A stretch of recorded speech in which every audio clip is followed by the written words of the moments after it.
Muy bien, soy José Carlos Ribeira, hago gestión de producto en CAPS. Nosotros nos dedicamos básicamente a centros de gestión, lo cual significa que hemos hablado ahora mismo de normativa en los primeros momentos con la gente de la DGT, con Carlos de temas de comunicaciones, integración de información, con Jesús en la parte de combustibles eficientes, y nuestra actividad se centra básicamente en la pieza intermedia entre lo que es el vehículo y los usuarios, es decir, procurar un movimiento eficiente, sostenible y seguro de los vehículos dentro de la ciudad. No repetiré muchas de las cosas que ya se han dicho. Estamos hablando de un 28% de emisiones de CO2, estamos hablando de un 70% de personas viviendo en ciudades en el año 2050, con lo cual sí coincidimos todos en que tenemos un problema, y un problema que se nos va a venir encima muy rápido. Para la parte de la movilidad sostenible, quisiera decir que combina muchos aspectos que ya hemos visto. Los temas básicamente políticos, sociales, muchos técnicos, donde influyen el cambio de ámbitos sociales, el propio teletrabajo, las posibilidades, el concepto de propiedad del vehículo, que ya prácticamente pues está empezando a verse afectado o incluso a desaparecer en algunas de las generaciones más recientes. También el fomento del transporte público y medios alternativos, lo ha comentado muy bien la DGT, y soluciones tecnológicas de última generación, la electrificación, el V2X, evidentemente los combustibles alternativos, y también actuaciones restrictivas que afecten a infraestructuras, como pueden ser las zonas 30, las políticas de peatonalización, etcétera. Pero no hay que olvidar que en medio de todo eso también están posibles nuevas soluciones operativas en los propios centros de gestión de la movilidad. Centro mi presentación posterior en algunas de estas posibles soluciones en las que estamos trabajando, tanto nosotros como otras empresas, evidentemente, y que están empezando a demostrar cierta salida. Lo primero, un aspecto importante, nos centramos en la parte técnica, controlamos, monitorizamos, pero nos olvidamos muchas veces de procedimientos, planes, capacidad de decisión orientada a datos reales. Y esto es uno de los temas que están ahora mismo sobre la mesa y que estamos intentando impulsar en muchos de los centros de control que estamos haciendo. Formalizando procedimientos, utilizando reglas de selección para los planes en función de condiciones actuales, incluso reevaluando periódicamente condiciones para modificar las posibles actuaciones, y tener evidentemente un soporte específico para eventos planificados, y estamos hablando de aquellos eventos que requieren autorización. Obras en calzada, cortes de arbolado, cortes de carril, restricciones por efectos climatológicos o por consecuencias climatológicas, etcétera. Muchas de las actuaciones centran o influyen tanto en la eficiencia como en la sostenibilidad, y por ello para nosotros, desde el punto de vista del centro de control, esos dos conceptos están en muchos casos muy mezclados. Aquí estamos hablando de una posible mejora de un 20% de los tiempos de reacción, lo cual es importante. Reducimos paradas, reducimos demoras para la gente que viene posteriormente al caso del accidente, y esto también repercute en la propia sostenibilidad de la propia movilidad. Y evidentemente el impacto en la duración es uno de los efectos más relevantes para cualquiera que pueda estar en la vía en ese momento. Colaboración multiagencia. Se está empezando a trabajar. Normalmente siempre hay problemas para que las administraciones se entiendan entre ellas o se entiendan incluso con operadores privados, concesionarias, etcétera. El intercambio de información es una parte importante, llevado al cloud o no, pero en todo caso la coordinación, no solo la compartición o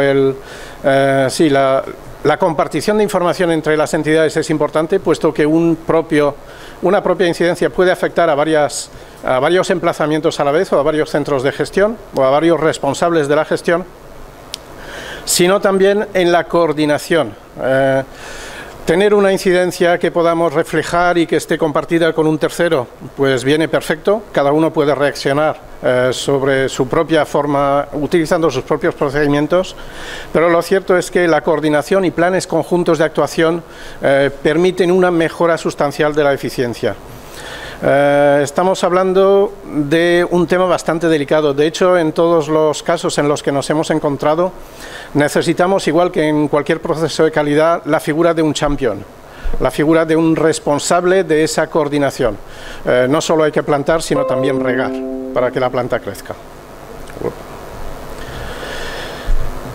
Otro tema sobre el que estamos trabajando activamente es la gestión proactiva de incidencias. Los modos de operación tradicionales que tenemos en centro de control se fundamentan básicamente en reconocer la situación que existe ahora y reaccionar a ella. Evidentemente siempre tenemos ahí un desfase temporal en donde siempre podríamos considerar que si detectamos con una antelación suficiente, y estoy hablando de predicción, de simulación, de detección inmediata de incidencias, podemos ganar unos momentos críticos o unos minutos críticos que nos permiten, por ejemplo, hacer actuaciones mucho menos traumáticas, mucho más facilitadoras del movimiento de los vehículos y, en consecuencia, que llevan a una condición de sostenibilidad muchísimo mejor.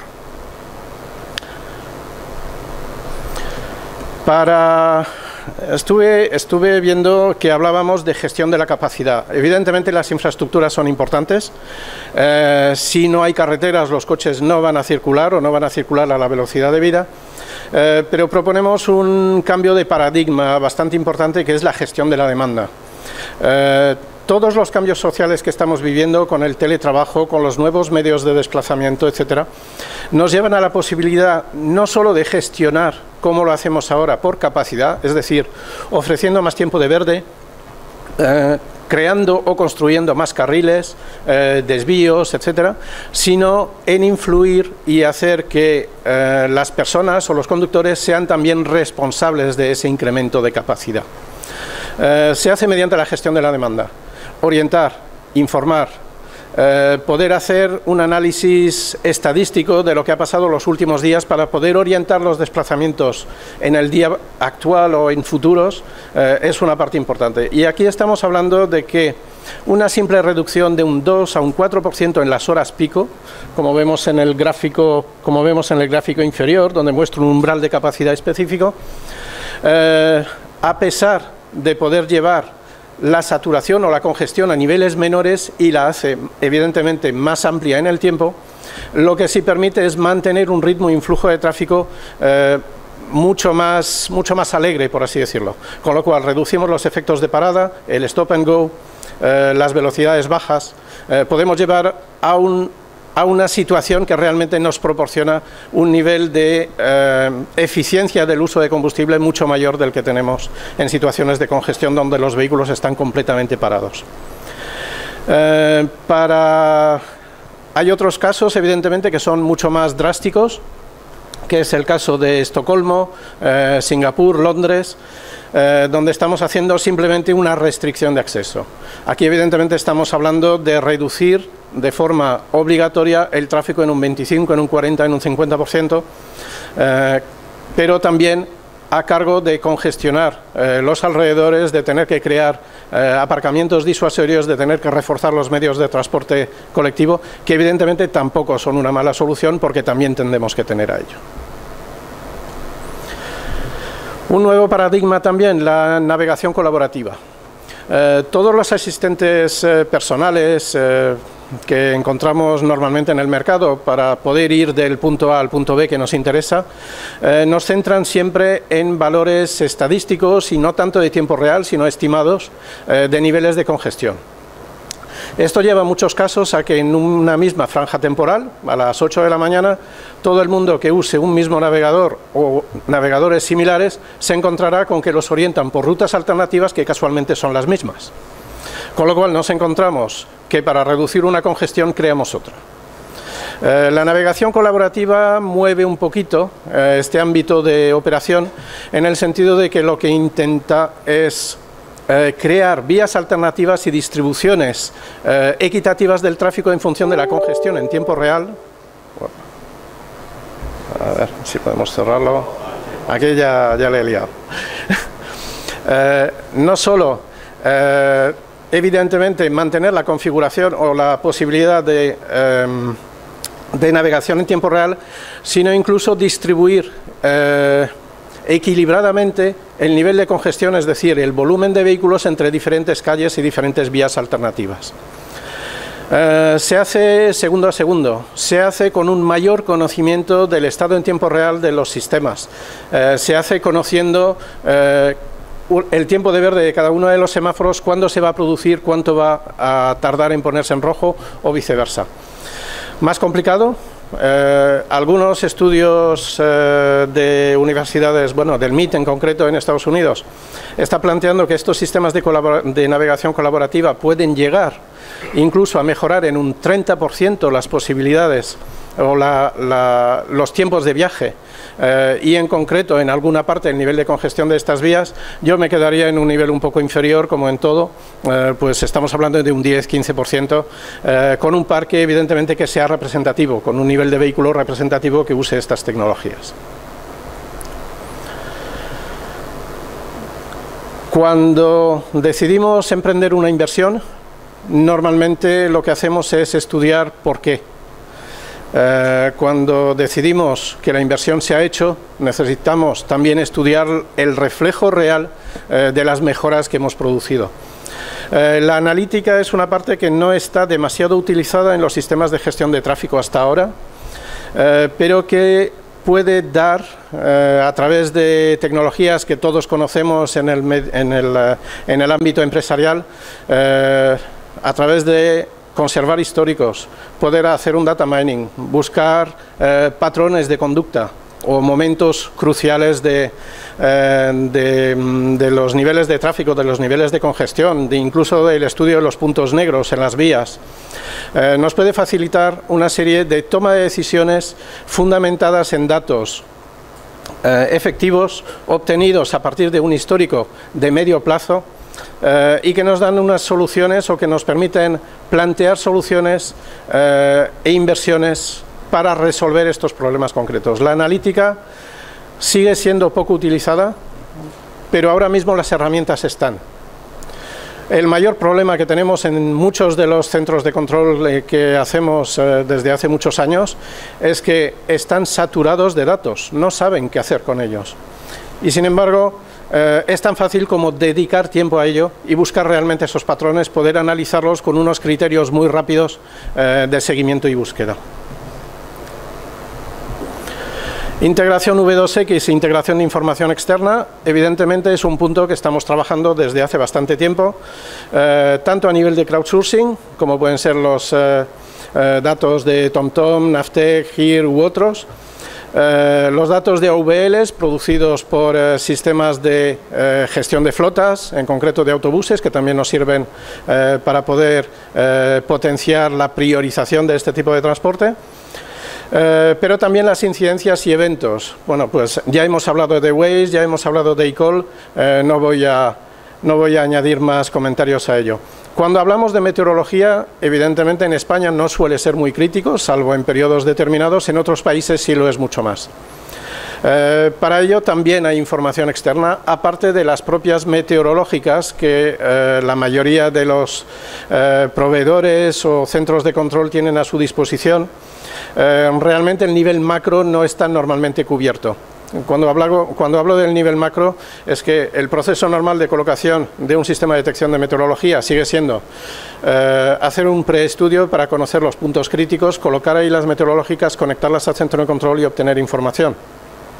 Sin embargo, si hay un evento puramente localizado en un entorno donde normalmente no hay una de esas 80 meteorológicas que tenemos en 1000 kilómetros, pues nos lo fallamos, provoca congestión, puede provocar accidentes y vuelve al tema de seguridad.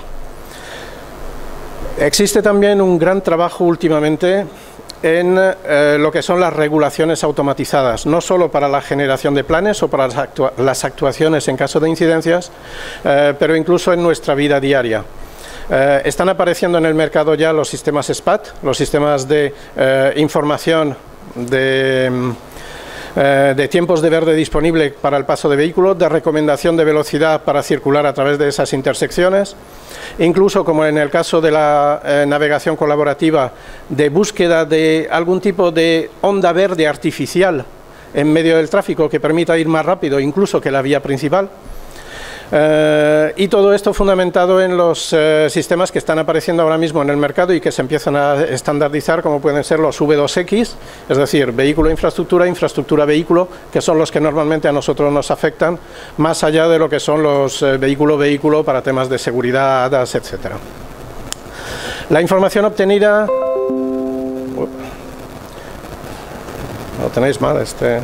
La información obtenida es importante que venga de varias fuentes, que pueda ser corroborada, que pueda ser fusionada o complementada. En muchos casos lo que está ocurriendo es que la cobertura física mediante sensores de un espacio, como puede ser una ciudad, es lo que los presupuestos permiten hacer, no lo que quisieran hacer los gestores. La obtención de información de terceras partes por métodos simples de suscripción puede complementar fácilmente esa información, si no es a nivel cuantitativo, al menos al nivel cualitativo. Un aspecto importante. Estamos un poco retrasados, con lo cual espero que no haya ido muy rápido por lo menos. Y haber expuesto pues, los temas más importantes, aparte de los ya manidos, como pueden ser la regulación adaptativa, como puede ser la prioridad semafórica, que eso ya está en el mercado desde hace bastante tiempo. Muchas gracias por su atención.